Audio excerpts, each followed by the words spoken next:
Bonjour à toutes et à tous, c'est Léo, j'espère que vous allez bien. Aujourd'hui, on se retrouve pour une vidéo assez spéciale. En plus de fêter les 1 an de Léo Visuel Production qui ont été un peu tardifs. Ça fait depuis 1 an et demi que je suis dans la vidéo maintenant.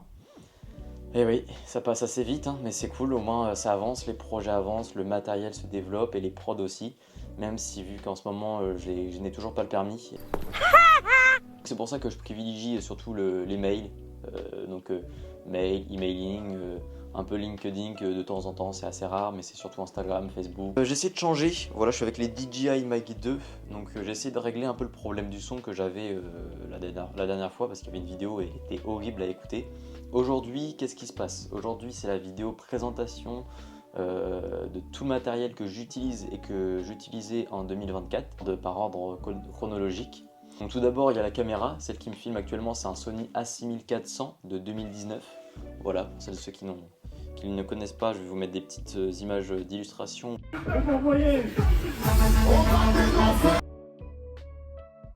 Filworld Elf6 Plus, donc de chez Filworld, c'est un moniteur externe pour avoir un retour écran. DJI RS3 Mini, voilà. Donc c'est un stabilisateur qui est bien pour le voyage. Je l'ai utilisé pour quelques prods, que ce soit en voyage ou même en professionnel. C'est un bon stabilisateur, mais j'ai tendance à conseiller comme stabilisateur entrée de gamme débutant, parce que voilà, c'est un stabilisateur maintenant qui coûte moins de 300 €, il me semble, il est à 299 € chez DJI bien évidemment, parce qu'à l'époque il coûtait quand même 389 €. La batterie, c'est une batterie intégrée, voilà, ça se recharge qu'en USB-C. Et puis voilà, sinon il y a quand même pas mal de fonctionnalités.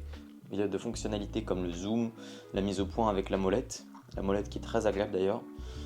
En plus du coup du RS3 Mini, j'ai investi dans une petite poignée de chez SmallRig avec un pas de vis ainsi qu'une petite plaque d'adaptation pour que ce soit des rotules de chez SmallRig ou Tilta, peu importe.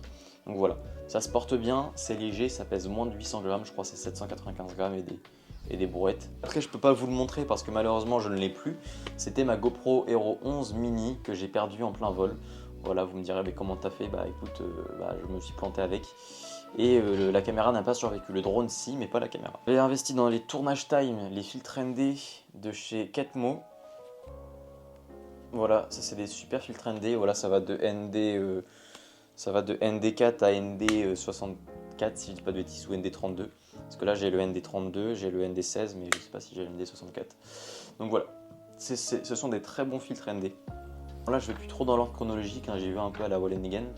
J'ai le Tilta Basic Rig Plus Control Kit, qui est en fait un cadre où vous mettez votre RS3 Pro, enfin vous pouvez mettre RS2, RS3 et RS4 dessus, je ne parle pas de la voiture. Et donc en parlant du RS3 Pro, on y vient. En plus avec les doubles poignées de chez SmallRig, voici mon kit RS3 Pro combo, parce que j'ai pris le combo. Donc ça, rien à dire, c'est DJI, c'est RS3 Pro, c'est de très bonnes factures. Et en plus j'ai ajouté du coup les doubles poignées de chez SmallRig qui coûtent quand même assez bonbon pour ce que c'est. Ça devrait coûter, allez, limite 80 € les deux, ça coûte quand même 115, 120 € facile. Mais voilà, après ça fait le taf, vous pouvez mettre pas mal de choses dessus, vous avez plein de pas de vis. Vous en avez 4 de chaque côté, 5 si on compte ceux-là. Et puis vous pouvez mettre aussi des trucs, déjà vous pouvez mettre les poignées, ça c'est bête sinon. Et puis vous pouvez mettre, je sais pas, des moniteurs, des lights, ça peut être pas mal, comme des minettes aussi, de chez Glanzy par exemple. Qu'est-ce que j'ai en optique? Là je l'ai pas sur moi mais j'ai un 55-210 de chez Sony qui est une très bonne optique pour la photo. Voilà, la vidéo c'est pas mal mais voilà, le bokeh il est très bien mais bon voilà, le piqué n'est pas non plus très bien. J'ai aussi donc le 30 mm de chez Sigma qui me filme actuellement, qui est un super objectif pour la photo. La vidéo c'est bien un peu pour les vidéos, pour du YouTube ça le fait, ça passe, mais pour des vidéos pro c'est pas très quali. Et le pire de tous, c'est le 16-50 de chez Sony. Cet objectif, je ne le vous recommande absolument pas. À la limite, pour du vlog, pour partir en vacances, en voyage, c'est bien cet objectif. Mais sinon, je ne le vous conseille pas. Il est vraiment très entrée de gamme, très bas de gamme. Et c'est pas ce que je pense que vous recherchez. Parce que quand vous êtes vidéaste ou quand vous voulez devenir un minimum pro, il vous faut une optique assez quali. Et dans ce cas-là, je vous oriente vers du G-Master qui sont très bien. En drone, qu'est-ce que j'ai pris? J'ai pris donc le DJI FPV, je vous mettrai soit une photo là, ou une photo ou une vidéo, je vous mettrai. Donc le DJI FPV c'est un bon drone, mais je le revends parce que la qualité vidéo est horrible, enfin selon moi. Le DJI FPV c'est un très bon drone pour faire un peu de FPV, de vol normal et du sport. Voilà, vous avez 3 modes. Et moi j'ai volé avec le mode sport pendant 1 an. Après je suis passé au FPV parce que j'en avais un peu marre d'aller à 90 km/h. S'il y a des gens qui sont intéressés, n'hésitez pas, hein. Je le vends au prix de 400-500 € facile. Avec les batteries, je le vends 600. Donc si vous êtes intéressé, venez en privé. J'ai pris le DJI Mini 4 Pro. Puis le DJI Mini 4 Pro, ça pour le coup c'est de très bonne facture. C'est un super drone. Il pèse que 249 grammes. Il fait de la 4K jusqu'à 120 images par seconde. C'est énorme, c'est magnifique.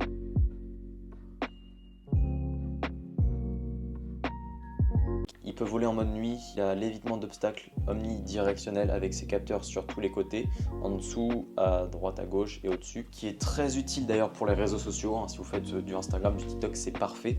Et après, vous avez le mode paysage qui est magnifique, hein, la définition. Le seul reproche qui pourrait être amélioré, mais bon, en même temps, ils peuvent pas tout faire sur un mini, c'est le poids. Et puis le zoom numérique, hein, le zoom numérique il est horrible, je vous le conseille même pas, hein. Zoomer dans l'image c'est horrible, à part si vous croppez à la limite, vous pouvez avoir une meilleure qualité, mais sinon je vous le conseille pas. En lumière, j'y viens, en source d'éclairage du coup.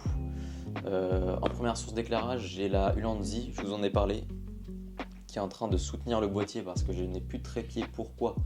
Parce que j'ai une 150B avec une softbox para 120. Donc forcément c'est une grosse softbox. Je vais essayer de vous filmer un peu ce que ça donne, le setup là qui est horrible d'ailleurs. Je vais devoir investir dans des meilleurs pieds parce que mes trépieds sont horribles. Voilà, pour l'éclairage je parle bien évidemment. Parce que du coup il est soutenu par une chaise et le trépied du boîtier, hein, c'est un Benro KH25P pour celles et ceux qui veulent savoir la ref. De toute façon toutes les références seront normalement dans la description si vous les regardez. Et donc voilà, après en source d'éclairage, à part la Ulanzi et la Forza 150B de chez Nanlite avec le Para 120, c'est déjà pas mal, vous allez me dire. Et ben non, j'ai un peu investi plus. J'ai pris le pavotube 6C2 de chez Nanlite, qui est un excellent pavotube, hein. Il m'éclaire aussi également actuellement. Vous pouvez voir que ça crée des très beaux halos au niveau de la caméra. J'ai même pas mis de mist ou de glimmer glass, ni de FSND sur mon boîtier. Et il vient justement légèrement détourer là, voilà, avec la 150B qui vient de m'éclairer en 3/4 face. Par la suite, vous allez me dire, mais c'est peut-être ta lumière qui reflète là ou là, mon Airlight. C'est peut-être la lumière en haut. Pas du tout, c'est même pas mes LED. C'est mon Pavo Slim 60C. Donc c'est du RGB, forcément, du C RGB. Et c'est un super éclairage pour du Hairlight, du Harshlight, du contre-épaule, du contre-cheveux, c'est super. Et voilà, même en fill light ça peut le faire aussi, hein, pour le détourage un peu aussi vers le côté, vous pouvez voir. Et voilà, donc là c'est une sorte d'éclairage en 3 points. On a ma 150B en keylight, ma 60C en fill light contre, backlight plutôt, et puis ma fill light entre guillemets, le pavotube. Et j'aurais pu rajouter quelque chose, c'est le pavobulbe 10C de chez Nanlite. Donc ça, il vous arrive dans un petit truc comme ça, si vous le prenez uniquement en package 1. Donc ça c'est une petite merveille. Le Nucleus Nano 2 en follow focus, voilà, parce qu'il m'en fallait un. Donc voilà, c'est ça. Toc, et vous pouvez voir du coup après avec la roulette, vous pouvez modifier l'intensité, etc. Vous pouvez régler le focus vraiment facilement. Je l'ai utilisé que sur un tournage pour vous dire.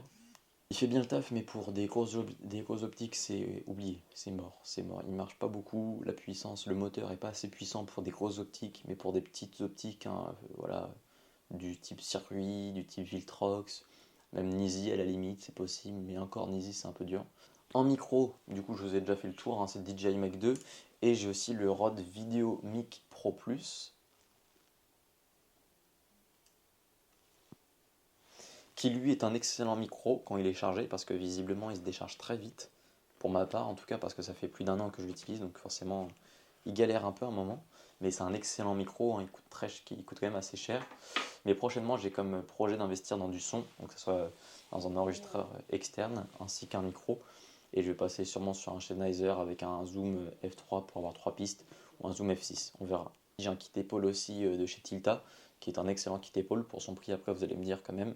Parce que j'ai aussi un Steadicam en plus des 3 stabilisateurs entre le RS3 Pro, le RS3 Mini et le DJI Osmo Mobile 6 que je vous ai pas présenté, que je peux présenter d'ailleurs. Stabilisateur pour iPhone, hein, que ce soit de l'iPhone 11 à l'iPhone 16 Pro Max. Voilà, il se met comme ça, il s'allume et après vous avez un petit truc là, je sais plus où il est. Bah, il est là, il est en dessous. Et vous après vous pouvez le mettre justement là-dessus et vous clippez votre iPhone dessus. Ce drone, c'est le DJI Neo. Voilà, c'est un petit drone qui pèse 135 grammes. Il est vraiment très léger, tout petit. Il tient dans la main, comme vous pouvez voir. Et voilà, par contre, il est très bruyant, donc ça, je vous le conseille pas si vous n'aimez pas le bruit. Et puis voilà, si vous êtes un peu Instagrammeur et tout, je vous le conseille pas parce que la qualité, c'est peut-être de la 4K, 30 images par seconde. Mais je vous promets que la qualité, elle est vraiment pas folle. À part si vous êtes très bon en colorimétrie, à la limite, ça passe. Et puis pour finir, donc le Tilta Float, je peux pas vous le montrer, il est trop gros, il est pas là en plus. La Matbox Mini de chez Tilta, qui est une petite Matbox dont je n'ai jamais utilisé. Je l'ai utilisé en tant que pare-soleil, mais avec des filtres, je n'ai jamais utilisé, sauf le Mist de chez Tiffen, bien évidemment. En tout cas, j'espère que la vidéo vous a plu. N'hésitez pas à me le faire savoir dans l'espace commentaire. À la prochaine, c'était Léo, et je vous souhaite une très bonne journée ou soirée. Salut!